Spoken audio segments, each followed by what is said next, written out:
कि राह हक पे चलो, उसका हुक्म है।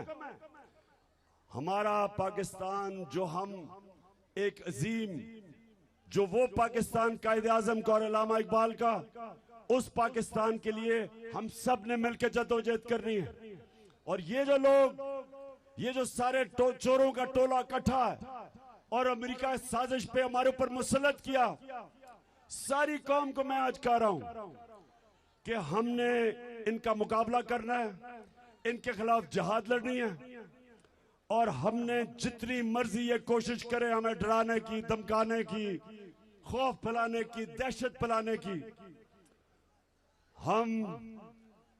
हम अपने नबी सल्लल्लाहु अलैहि वसल्लम की उम्मत और ला इलाहा इल्लल्लाह हमारा कलमा है, सिवाय अल्लाह के हम किसी के सामने नहीं झुकते। और जब तक हम जिंदा हैं हम तुम्हारा मुकाबला करेंगे और अगले इतवार तुम्हें शिकस्त देंगे।